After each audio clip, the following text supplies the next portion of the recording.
All right, we're completing a worksheet today called Laura's Story Reflection. So that one is pictured here to the right. This is the one where you're actually going to be entering information. I also have attached Laura's story, which is just the story itself, and also Laura's income and expense statement, which we will refer to later. So I'm going to read through the story, and as we're reading, we are looking for events that have shaped Laura's life. And so on number one, it asks you to underline three events that have shaped Laura's life, but rather than you having to turn in a second document with just underlines on it, I'm going to go through it and underline them along with the story. So the underline tool, I believe is that one. All right. My name is Laura. I'm a special education teacher, an avid push rim wheelchair racer, and I have spina bifida. Spina bifida means that at birth my spine was unformed and the nerves connecting my spine to other parts of my body don't work the way they should. I've had more surgeries than I care to count, and even at the age of 22, I still have an occasional surgery to help my chronic kidney disorder, which is a result of SB. I've worked hard to overcome the obstacles thrown my way as a result of spina bifida, but I'm pretty proud of who I've become regardless of my physical limitations. So, in this one, I'm going to say that having spina bifida would definitely be something that is shaping Laura's life. Ooh, that's great. Ooh, perfect. All right, moving on. I grew up in a small Midwestern town. My dad was a retired aviation mechanic before he died from colon cancer when I was 18. My mom and I have supported each other physically, emotionally, and financially since his death. I'm going to say that dad dying of colon cancer when you're 18, certainly something that is shaping her life. You're probably thinking I've been dealt some pretty rotten cards in life, but in reality, I've gotten along just fine. Sure, I'm 22 and a wheelchair user 24/7, but I have an exciting new career, a tight circle of friends, and quite a few medals from the races in which I've competed. So I'm going to say that wheelchair using 24/7, definitely a big part of her life. And maybe these races. Boy, that one, there we go. The races are definitely a big part of her life. When I was 10, I saw my dad run one of his last marathons. It was the first time I saw competitors in the push rim wheelchair division, and from that day, I knew that I would race too. The group of doctors mom works for sponsored a 5K in my honor and raised enough funds to purchase my pride and joy, a Bromican Aero Racer. No idea how to pronounce that. This year, I'm hoping to complete a marathon myself and qualify for the Boston Marathon. That is my number one goal. Mom says I live and breathe racing, and well, she's right. I try to compete at least 6 times a year, but with race registration close to $100 per entry and unexpected expenses like repairing flat tires and ground gears, I've decided to cut back to 3 races a year for this year.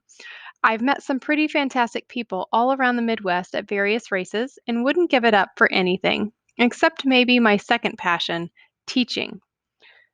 I didn't notice anything specific in that paragraph that was new information that we didn't already know about. While I was in high school, my parents' dependence on me grew due to dad's illness. I knew I had to get a part time job. The trick was to find a meaningful job with an employer who'd hire a teenager who uses a wheelchair. My high school counselor suggested I look into a job as a classroom aide for elementary kids with physical disabilities. I jumped at the opportunity and never looked back. It was then I decided to get a degree in special education and work with kids who, like me, are physically disabled.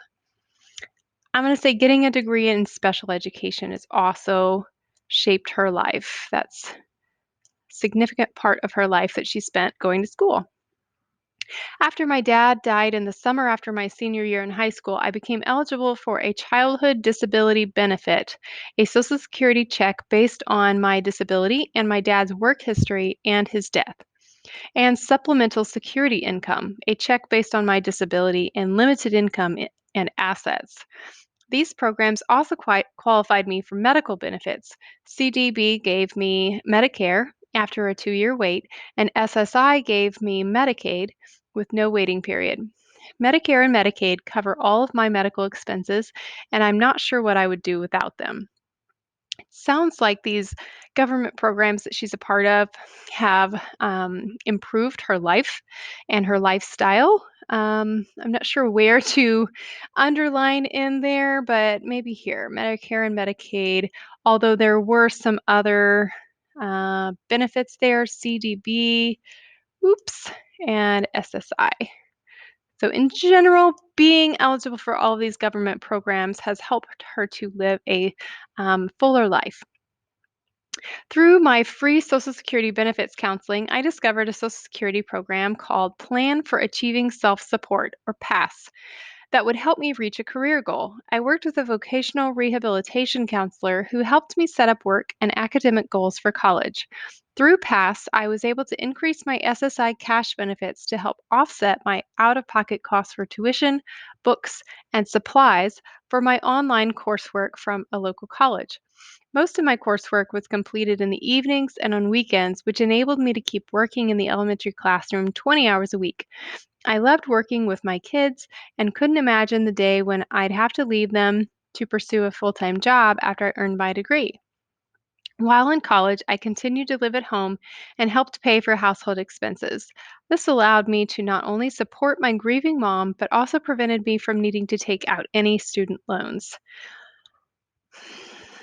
From that paragraph, I think that we're describing different parts of her life that have benefited from not having expenses.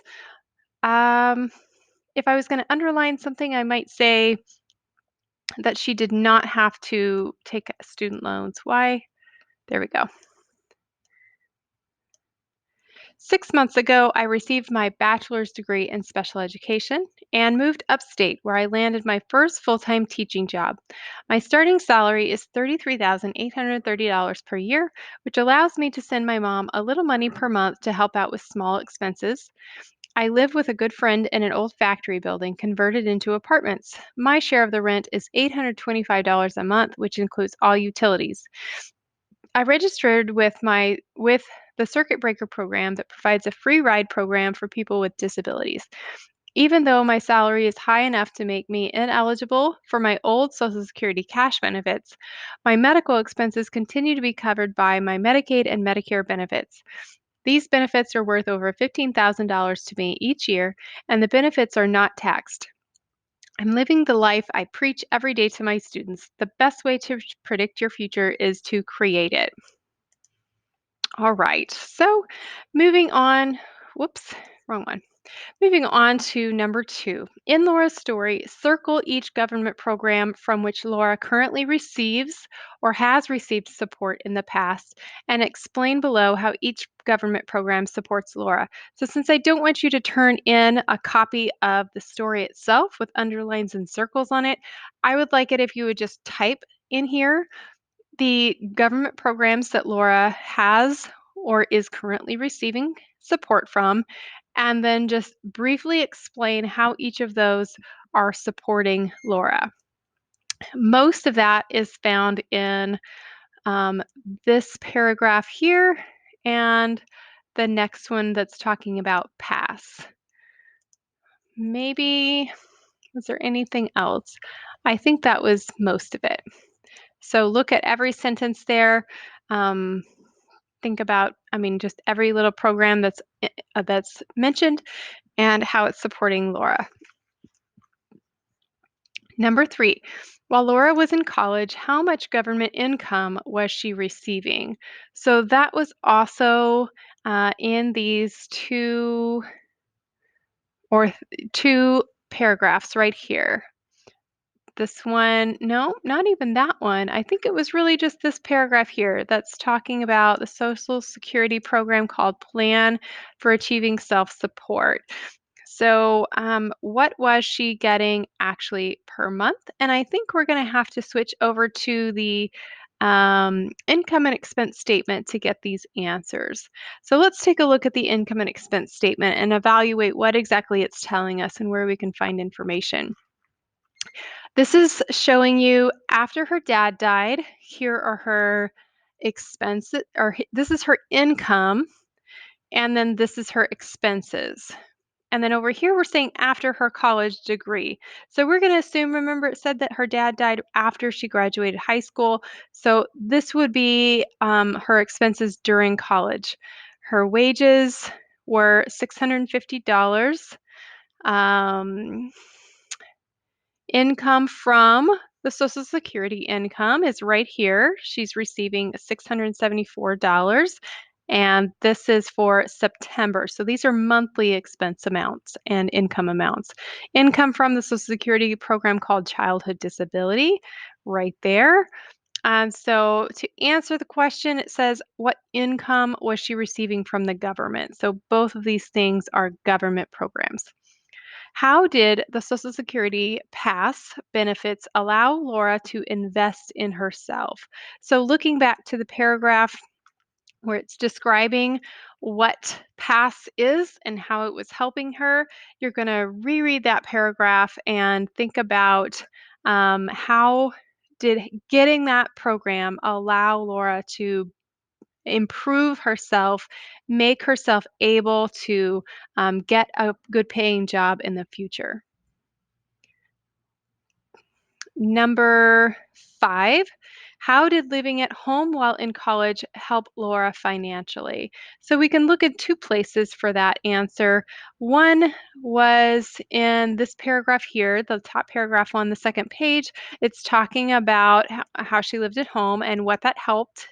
And you could also look on the income and expense statement and compare her income and expenses, especially between when she was in college and after she moved to her own place and got her own job. And there's a lot of expenses here, but you're looking for the total. Here's her total expenses during college. Here's her total expenses after she goes on and gets her job. So just answer that question on your own.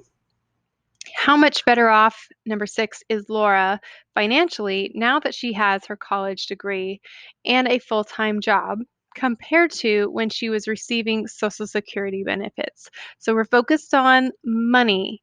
Exactly how, not exactly, but um, specifically with money. How is her life better now with money that she has a college degree than it was before when she was getting benefits. So you can look at the income mostly, like here's what she's making now, here's what she was making, including the government benefits before.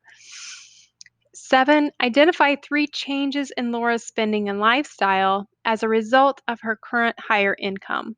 So, looking at each of these underneath the expenses heading, looking at each of these categories, here's what she was spending, here's what she's spending now, and just scroll through that and look at each one of those and see what is it that she's spending more on or what she's spending less on. It just says changes in her spending and lifestyle as a result of her current higher income. Sorry about that. And that is the last question. Remember, you're only turning in Laura's story reflection. I do not need new copies of the other two.